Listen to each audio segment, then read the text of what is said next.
అందరికీ నమస్తే. జనవరి 26 అది గణతంత్ర దినోత్సవం. కానీ ఆ రోజు మనమందరం సంతోషపడే రోజు. బట్ కాంగ్రెస్ వాళ్ళకి మాత్రం, ఈ గవర్నమెంట్ వాళ్ళకి మాత్రం చాలా టెన్షన్ పుట్టించే రోజులాగా మారిపోయింది జనవరి 26. ఎందుకంటే మొన్ననే క్యాబినెట్ మీటింగ్ జరిగింది. ఆ క్యాబినెట్ మీటింగ్లో తీసుకున్న నిర్ణయాలు దానికి కారణం. అన్నిటికీ డెడ్లైన్ జనవరి 26 పెట్టినారు. జనవరి 26 నాడు రైతు భరోసా ఇస్తాం, జనవరి 26 నాడు ఇందిరమ్మ ఇండ్లు ఇస్తాం, జనవరి 26 వ్యవసాయ కూలీలకు 12,000 రూపాయలు ఇస్తాం, జనవరి 26కు న్యూ రేషన్ కార్డ్స్ ఇస్తాం. ఇది వీళ్ళు ఇప్పటిదాకా పెట్టిన పిక్చర్. కానీ అసలు జనవరి 26కి ఇవన్నీ సాధ్యమా కాదా? కాకపోతే ఈసారి ఇంకా మాట పోతుంది. దీనివల్ల ఆల్రెడీ 15,000 రైతు భరోసా నుంచి 12,000 రైతు భరోసా ఇస్తామని ప్రకటించడమే ఒక ఫెయిల్యూర్గా, ఒక వైఫల్యంగా కాంగ్రెస్ వాళ్ళే అనుకుంటున్నారు. అందుకే మంత్రులు ఎవరు దాని మీద అస్సలు మాట్లాడతలేరు. ఇంతకుముందు రైతు భరోసా అయినా, రుణమాఫీ అయినా మీద మీద వచ్చి మాట్లాడేవాళ్ళు. కానీ నువ్వు మాట్లాడుతున్నారా? ఎవ్వరు బయటకు వచ్చి మాట్లాడతలేరు. ఎవ్వరు దీని మీద మాట్లాడాలంటేనే గజగజ వణికిపోతున్నారు. ఎందుకంటే జనవరి 26కు కూడా అమలు చేసేది చాలా కష్టంగా కనిపిస్తుంది. ఎందుకు కష్టంగా అనిపిస్తుంది, ఏమవుతుంది, వీళ్ళ దగ్గర ఉన్న బడ్జెట్ ఎంత, వీళ్ళు ఇవ్వాలనుకున్నది ఎంత, వీళ్ళు చేస్తున్నది ఏందో మీకు లెక్కతో సహా నేను చెప్పే ప్రయత్నం చేస్తా. ముందు రైతు భరోసా దగ్గరకు వద్దాం. రైతు భరోసా విషయంలో వీళ్ళు చెప్పింది ఏంది? వ్యవసాయ యోగ్యమైన భూములన్నిటికీ కూడా మేము 12,000 రూపాయలు ఇస్తాం ఎకరాకు అని చెప్పినారు. వ్యవసాయ యోగ్యమైంది అంటే వ్యవసాయం చేయదగ్గది. అది వర్షాకాలం చేస్తామా, లేకపోతే ఎండాకాలం చేస్తామా, ఏ కాలంలో చేస్తామనే తర్వాత విషయం. వ్యవసాయానికి పనికొస్తుందా, పనికిరాదా? వ్యవసాయ యోగ్యం అంటే అంతే. వ్యవసాయానికి పనికొస్తుందా, పనికిరాదా? ఒక కాలం వేయచ్చు, ఒక కాలం వేయకపోవచ్చు పంట, కానీ అది వ్యవసాయ యోగ్యమైనది. వ్యవసాయ యోగ్యం కానిది ఏంటంటే గుట్టలు అట్లాంటివి. కానీ దాన్ని ఎట్లా ఐడెంటిఫై చేస్తారు? దానికి టైం ఎక్కడ అనేది చాలా ఇంపార్టెంట్ పాయింట్. ఎందుకంటే ఇప్పుడు ఎట్లా కనిపెడతాం మేము వ్యవసాయ యోగ్యమైంది కాదు అని అంటే, శాటిలైట్ మ్యాప్స్ ద్వారా మేము కనిపెడతామని చెప్తున్నారు. శాటిలైట్స్ ద్వారా మేము ఫోటోలు సేకరిస్తాం, రిమోట్ సెన్సింగ్ ఆఫీస్ ఉంటుంది, అక్కడ నుంచి మేము సేకరిస్తాం, అవన్నీ తీసుకొని చేస్తామంటున్నారు. శాటిలైట్ ద్వారా తీసుకున్నప్పుడు నేను కొంతమందితో మాట్లాడాను, వ్యవసాయ అగ్రికల్చర్కి సంబంధించిన నిపుణులతో మాట్లాడాను, ఎట్లా ఐడెంటిఫై చేస్తారు అని. నిజానికి వరి పొలానికి ఒక వరి పొలం, లేకపోతే ఒక గడ్డి మొలిచిన గర్క, వరి పొలానికి గరకకు శాటిలైట్ నుంచి పెద్దగా చేంజ్ ఏం కనబడదంట. అంత గ్రీనరీ లాగానే కనిపిస్తుంది. గ్రీనరీ కనిపించిందంతా కూడా వ్యవసాయ యోగ్యమైన భూమిగా వీళ్ళు గుర్తిస్తారు. మరి అట్లాంటప్పుడు గర్క చాలా ఏరియాలు ఉంటుంది. వ్యవసాయ యోగ్యం కాని భూమిలో కూడా గర్క ఉంటుంది. కాబట్టి అది వ్యవసాయ భూమిగానే పరిగణించాల్సి వస్తుంది. కాబట్టి వ్యవసాయ యోగ్యమైంది కాదు, అసలు వ్యవసాయం చేస్తారా చెయ్యారనేది ఎట్లా ఐడెంటిఫై చేస్తారు? నేను గతంలో చెప్పిన వీడియోలో, అంటే దీని వెనుక ఉన్న వీడియోలోనే ఒకటి ఉంటుంది.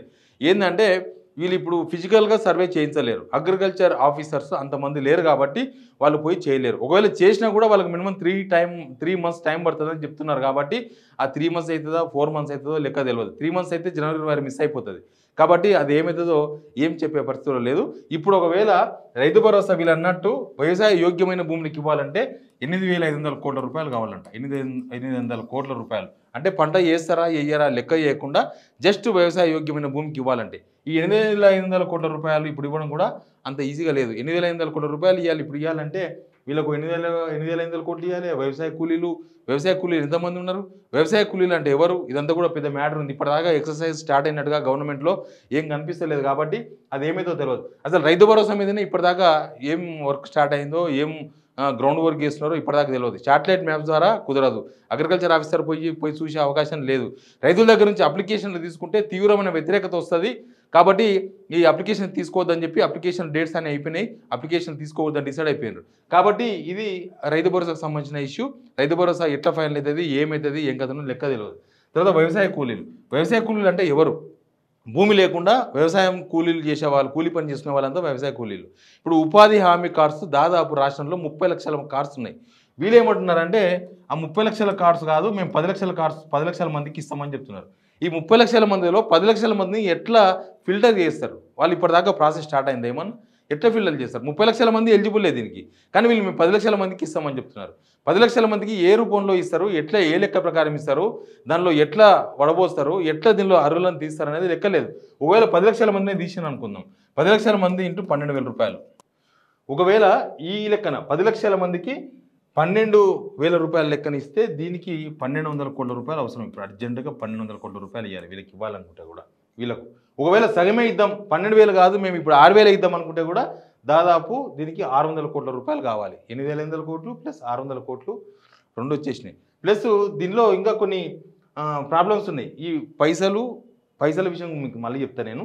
Ration cards, new ration cards వీళ్ళ దగ్గర ఉన్న అప్లికేషన్స్ చాలా ఉన్నాయి. దాదాపు 7-8 లక్షల అప్లికేషన్స్ కొత్త రేషన్ కార్డులు ఉన్నాయి. ఈ కొత్త రేషన్ కార్డులు ఎట్లా ఇవ్వాలి అనే దాని మీద మేము గ్రౌండ్ మొత్తం క్షేత్రస్థాయిలో వెరిఫికేషన్ చేస్తామని చెప్తున్నారు. వెరిఫికేషన్ ఎప్పుడు చేస్తారు? ఇంకా టైం ఏడ ఉంది. ఆల్రెడీ మనం 8, 9, 10వ తారీఖు దగ్గరికి వచ్చినాం. ఇంకొక 16 రోజులు మాత్రమే మిగిలింది. ఈ 15 రోజుల్లో ఎక్కడ వెరిఫికేషన్ చేస్తారు? ఎవరికి రేషన్ కార్డులు ఇస్తారు? ఎక్కడ రేషన్ కార్డులు ప్రింట్ అవుతాయి? అసలు పాత రేషన్ కార్డులు కొంత తీసేస్తామంటున్నారు. ఆ రేషన్ కార్డులు ఎక్కడ పడబోసిండ్రు? అదేం లెక్క, ఇదేం లెక్క? అసలు రేషన్ కార్డులు ఇచ్చుడు సాధ్యమేనా? ఎందుకంటే రేషన్ కార్డులు ఇప్పటికి 4-5 డేట్స్ మిస్ చేసుకుంటూ వచ్చిండ్రు. ఎప్పుడో నవంబర్లో ఇస్తామని చెప్పిండ్రు. నవంబర్ అయిపోయింది, డిసెంబర్ 9 అయిపోయింది, తర్వాత సంక్రాంతి పండుగ అయిపోయింది, అంతకుముందు దసరా చెప్పారు, అంతకుముందు దీపావళి చెప్పారు. అవన్నీ అయిపోయి లాస్ట్కి ఇప్పుడు వచ్చి జనవరి 26 గణతంత్ర దినోత్సవం ఆ రోజే ఇస్తామని చెప్పారు. కాబట్టి ఆ రోజుకి వెళ్ళి ఇవ్వాలంటే న్యూ రేషన్ కార్డ్స్ కూడా ఇచ్చడం అంత సాధ్యం కాదు. ఇంతవరకు వర్క్ స్టార్ట్ కాలేదు. తర్వాత ఇందిరమ్మ ఇండ్లు, ఇందిరమ్మ ఇండ్ల లెక్కేందో అర్థం కాలేదు. ఇందిరమ్మ ఇండ్లు ఖాళీ జాగా, అంటే జాగా ఉన్న వాళ్ళకి మాత్రమే ఫస్ట్ విడతలో ఇస్తామని చెప్పారు. అంటే జాగా లేని వాళ్ళు ఇక్కడ అనర్హులు అని మాత్రం క్లియర్గా చెప్పొచ్చు. ఇందిరమ్మ ఇండ్లు అసలు ఇప్పటిదాకా ఎక్కడ ఎంతమంది సెలెక్ట్ చేసిర్రు, ఎంతమందికి ఇస్తారు, ఎన్ని విడతలు ఇస్తారు, ఏంది ఏం లెక్క ఏం తెలియదు. మనిషికి ₹1,00,000 ఇస్తామని చెప్తున్నారు. స్టార్టింగ్ ₹1,00,000. ₹1,00,000 అంటే అసలు ఎంతమంది ఎలిజిబుల్ ఉన్నారో లెక్క తెలిస్తే అసలు ₹1,00,000 చొప్పున ఎంతమందికి ఇవ్వాల్సి వస్తుందో లెక్క తెలుస్తుంది. ఇంకోటి ఏంటంటే ఈ మధ్యకాలంలో ఒకటి చేస్తున్నారు వీళ్ళు. ఏం చేశారంటే ఇవే ఇందిరమ్మ ఇండ్లు. ఇందిరమ్మ ఇండ్లు అంటే ఇవి గత గవర్నమెంట్లో కట్టిన డబుల్ బెడ్రూమ్ ఇండ్లు. అప్పుడు డబుల్ బెడ్రూమ్ ఇండ్లు ఏమో నాణ్యత లేవు, మొత్తం సిమెంట్ అంతా ఊసిపోతుంది, అసలు అవి దాంట్లో మనుషులు ఉండేవి కావు, ఇవి మనుషులు ఉంటే దీనిలో కూలిపోయి చచ్చిపోతారు, ఇట్లాంటి కామెంట్లు చేసిండ్రు. ఇప్పుడు అవే ఇండ్లకు చూసారు కదా, అవే ఇండ్లకు 3 రంగుల జెండాలు ఇస్తున్నారు. ఇగో ఇందిరమ్మ ఇండ్లు ఇవే అని చెప్తారు, బహుశా ఇందిరమ్మ ఇండ్లు ఇదే అని చెప్తారేమో. ఏడేస్తున్నారు ఇది అని అంటే ఇది వేస్తున్నది ఖమ్మం జిల్లా నెలకొండపల్లి మండలం ఆచర్లగూడెం అంట. నేను చూపిస్తున్న విజువల్ ఆచర్లగూడెంకి సంబంధించింది. కానీ ఇంకా ఎక్కడెక్కడ ఇందిరమ్మ ఇండ్లు అవన్నీ గుర్తించి వాటన్నిటికీ ఇట్లా 3 రంగులు వేసి ఇవే ఇందిరమ్మ ఇండ్లు అని చెప్పే ప్రయత్నాలు నడుస్తున్నాయి. ఇంకొకటి మెయిన్గా హైదరాబాద్లో 1 కోటి కుటుంబాలు అయిన సంగతి మనకందరికీ తెలుసు. ఈ 1 కోటి కుటుంబాలలో ఇల్లు లేని వాళ్ళు చాలామంది ఉన్నారు. ఇల్లు లేని వాళ్ళు గత ప్రభుత్వంలోనే 25 లక్షల మంది అప్లై చేస్తున్నారు. ఆ 25 లక్షల మంది అప్లికేషన్స్లో గ్రేటర్ హైదరాబాద్ సంబంధించిన వాళ్ళే దాదాపు 8 నుంచి 10 లక్షల మంది ఉంటారు. ఇక్కడ హైదరాబాద్లో 10 లక్షల మంది ఉంటారు. మొత్తం స్లమ్లో ఉన్న వాళ్ళు వీళ్ళు. వాళ్ళకు ఖాళీ జాగాలు ఉండవో తెలియదు. ఖాళీ జాగాలు లేకపోతే ఎలిజిబుల్ కాదు.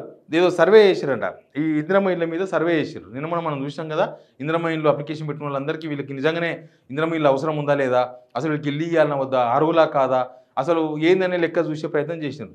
చూస్తే మొత్తం వీళ్ళకి వచ్చిన అప్లికేషన్స్ మొత్తం ఇక్కడ 10 లక్షల అప్లికేషన్స్ వస్తే ఈ 10 లక్షల అప్లికేషన్స్లో మొత్తం 90% మందికి అసలు జాగాలే లేవు.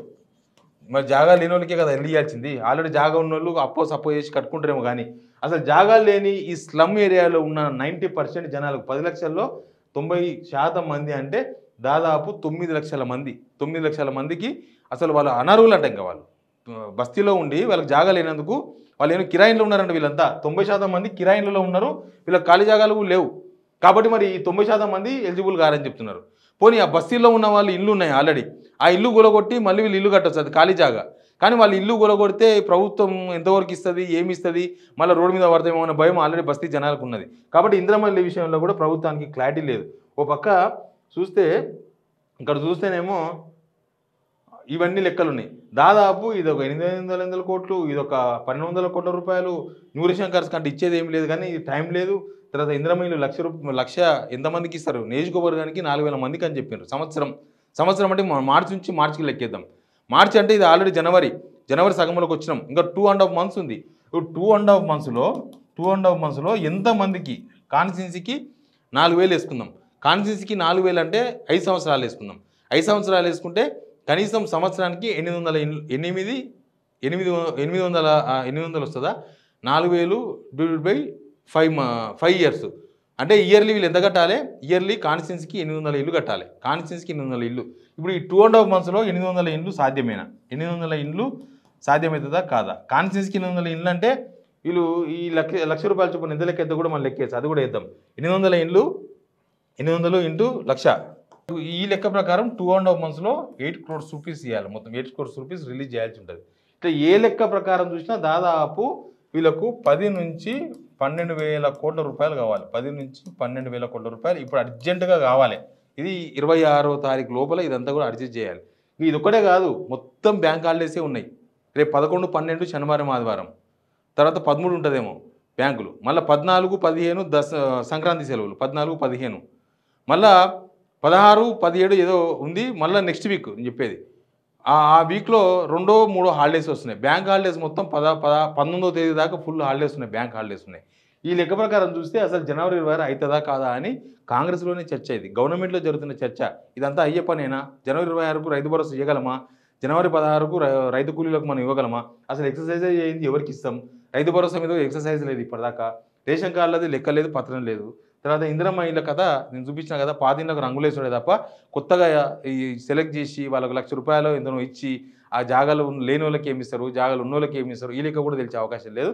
మొత్తంగా జనవరి 26 అనేది ఒక పెద్ద టెన్షన్ అయిపోయింది. జనవరి 26 కనుక ఈ స్కీమ్స్ లాంచ్ కాకపోతే ఇజ్జత్ పోతుంది, మాట ఉండదు, నెక్స్ట్ రేపు చెప్పడానికి కూడా ఏముండదు. ఇప్పటికే రైతు భరోసా విషయంలో మంత్రులు బయటకు వచ్చి మాట్లాడాలంటే గజగజ వణుకుతున్నారు, మాట్లాడలేకపోతున్నారు. ఏం మాట్లాడాలి? మేము మాట్లాడమని చెప్పి కేబినెట్ సమావేశంలో మేము మాట్లాడమంటేనే కదా ముఖ్యమంత్రి వచ్చి కనీసం ఒక ఎప్పుడొచ్చినా అరగంట గంట మాట్లాడే ముఖ్యమంత్రి 3 నిమిషాలు ఆయన ప్రెస్ మీట్ క్లోజ్ చేసిపోయిండు కేబినెట్ తర్వాత. కాబట్టి ఏం జరుగుతుందో తెలియదు, కానీ జనవరి 26 టెన్షన్ మాత్రం బాగా ఉంది. జనవరి 26 ఫీవర్ అని చెప్పాలి ఇది.